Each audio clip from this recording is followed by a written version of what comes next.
सुप्रभात। मैं जगेंद्र राणा। माया के बंधन, माया के बंधन, यह हमारी आज की आध्यात्मिक चर्चा का विषय।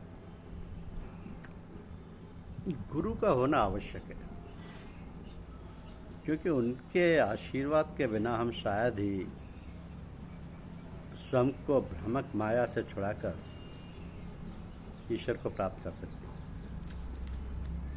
संसार की माया इतनी शक्तिशाली है कि हम चाहे जितना प्रयास एवं संघर्ष करें, हम सदा गलत निर्णयों और कर्मों के प्रभाव में ही फंस के जाएंगे।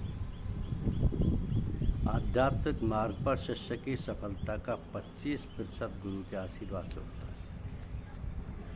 25% ईश्वर की कृपा से।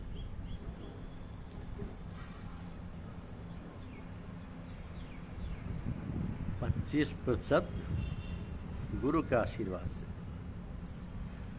50% ईश्वर की कृपा से और 25% भक्त के अपने प्रयास से। अतः मात्र अपने 25% से हमारे लिए ईश्वर को प्राप्त करना असंभव है, परंतु जब हम अपना 25% पूरा करते हैं तो गुरु भी हमारे लिए उतना ही कर रहे होते हैं। इस प्रकार उनका आशीर्वाद आवश्यक है।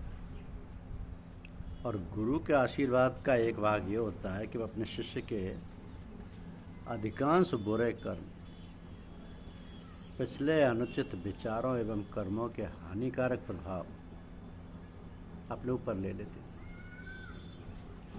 उनकी ये कृपा हमें अंततः माया के बंधनों को तोड़ने में समर्थ बनाती है। यही कृपा हमें माया के बंधनों को तोड़ने में समर्थ बनाती है। संत श्रोमणी तुलसीदास जी कहते हैं कि राम नाम की जिह्वा की दहली, जिह्वा को दहली पर धारण करने से, अर्थात निरंतर राम नाम को जपने से बाहर और भीतर प्रकाश हो जाता है। तो योग दर्शन के अनुसार शरीर में जो चक्र पाए जाते हैं, उन चक्रों को समझना भी आवश्यक है। यह है मूषलाधार चक्र, स्वादिष्टान चक्र, मणिपूरक चक्र,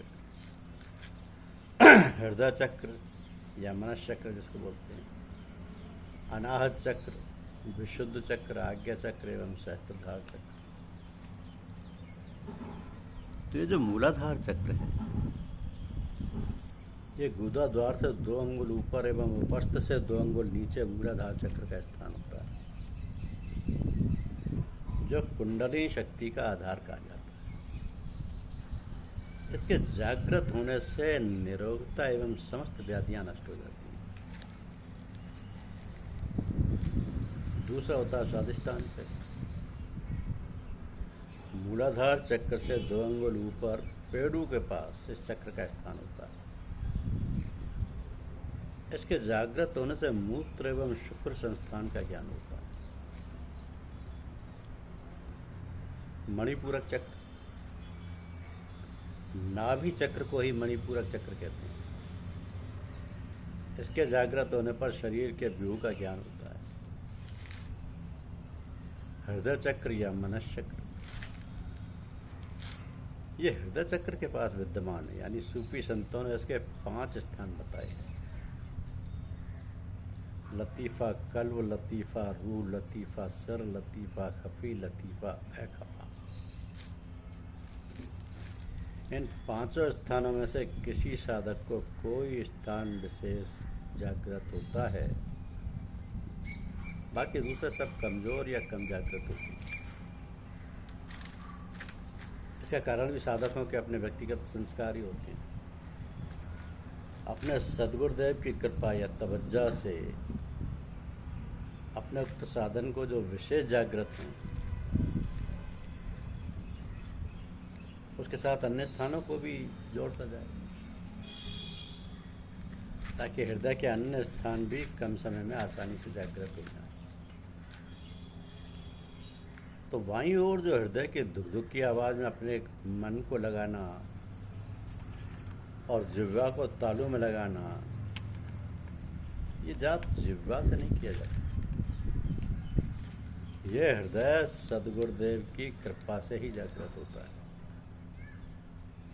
और इस हृदय के शब्द को तो 5 स्थानों पर लगाने का अभ्यास करना चाहिए। जिस स्थान पर सूरत धार अधिक समय तक स्थिर रहती है,